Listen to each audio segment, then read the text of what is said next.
Today's message today is about fifth density. I think the crux of the whole matter of what's going to be transpiring here in the next couple of years hinges on the word fifth density.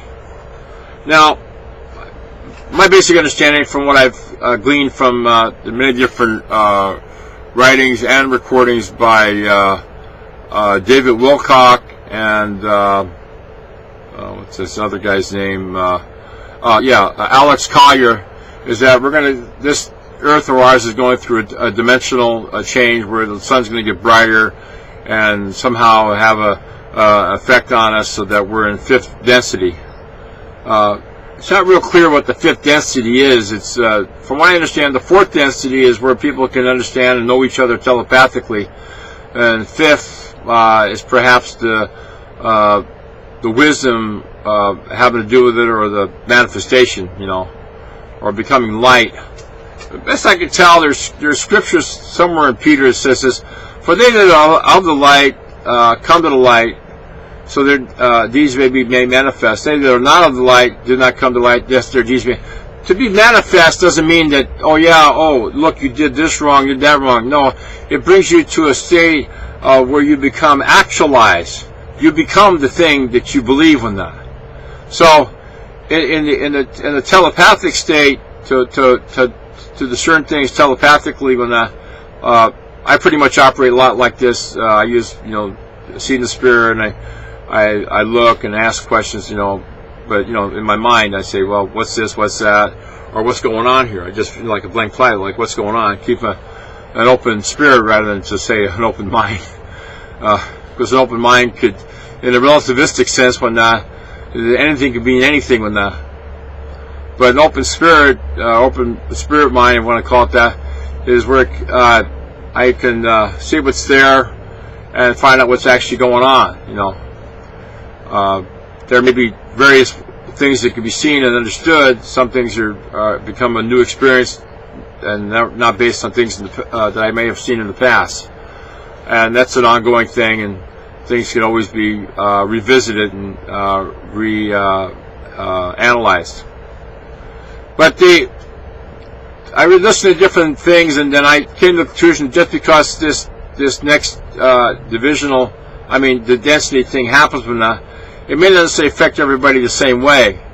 We can get sensationalized and say, well, because here's this upward potential for this to happen, therefore everybody else is going to have to comply with it, and if they don't, then they're going to be, up shit's creek when What I noticed about David Wilcock and about this other guy, Alec Collier, and also let's talk about Rael as well. These people, in the case of David Wilcock, he had the trances when go in the trances, and then Alex Collier had live contact from the guys from Andromeda, and then Rael had some contact with somebody else. And then of course there's also Billy Myers. He's had his contact, but it seems that in any of these things, when the contacts don't necessarily develop the spiritual awareness or development of the individual. What I mean by that is that even these advanced races, when somehow lack a contact with Supreme Being, and I may emphasize the word Supreme Being. A Supreme Being isn't something that's in your Bible. It isn't the Elohim. It isn't Jehovah. It isn't in the text of the Quran or the Bhagavad Gita. It's the Supreme Being. I don't like saying any better than that. And I've had contact with it more recently, and more precisely understand what it is. Probably have had contact with it, what I call the spirit.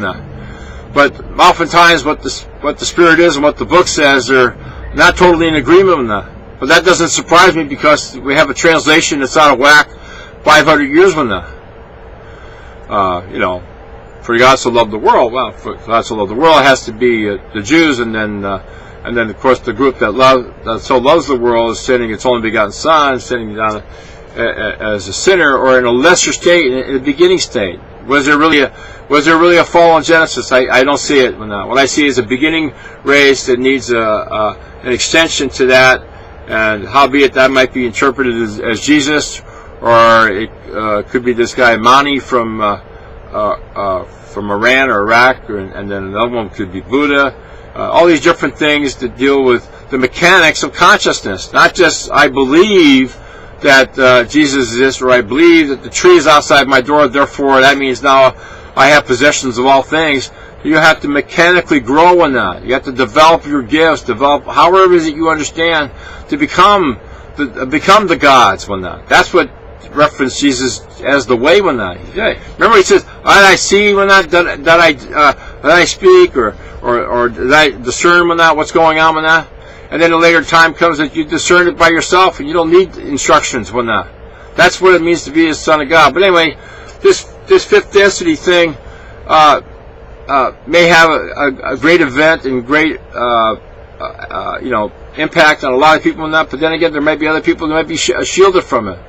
Maybe the bigger thing is it knocks out the availability of problems from say the Draconians and all that stuff. When Alec Collier talked about, I bore witness with what he was talking about, that's going to have that effect. It's going to take out the trouble when that. But it doesn't necessarily mean the people that are within that system, when they're raised up, are necessarily going to have that much of a change when that. Or else, I can see logically why it would be that probably billions of people would probably die because they couldn't change, and then probably come back in the flesh and start it all over again. Don't forget that allegorically we have a story about a war in heaven, the third heaven, between Satan and whoever, and then he was cast out. And that's probably the same thing here. The way I see this thing here, it's kind of like a second heaven progression on that. This is a progression towards second heaven. The second heaven is a vibration.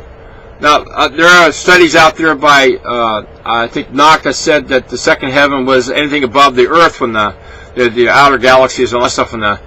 But I prayed it through and I came to the conclusion that can't be the correct model, because those outside heavens we see right now are made of the same substance that this earth is made of. So if you want, the string theory applies here as well as what's out there when that. Or if you want, the existentialism mixes into that paradigm as well. So this change of dimension, well, there's an expression that this goes like this, says, times change but people don't.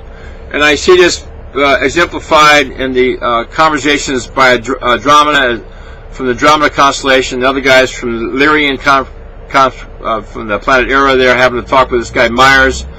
And then, of course, Wilcock, probably a little less on down the scale because he doesn't have a live contact. Okay, so perhaps he's a reincarnation of Edgar Cayce when he looks just like him. There's this physical things with that. But is that necessarily a necessity for what we really want? I mean, shouldn't he have gone beyond Edgar Cayce so he could be able to, while he's fully awake, have these things happen to him like I have them happen to me when that?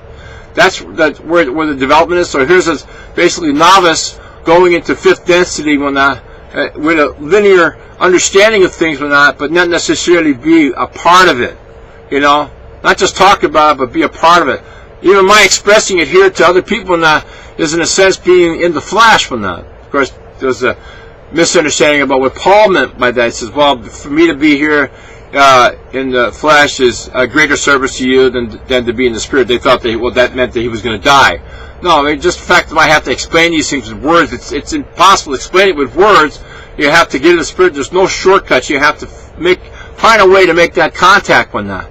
And you'll get there, but it's not just going to get there by reading 10,000 verses or reading everything by this Alec Collier or this David Wilcock or Myers and the like with that. It's just comes just a bunch of head knowledge.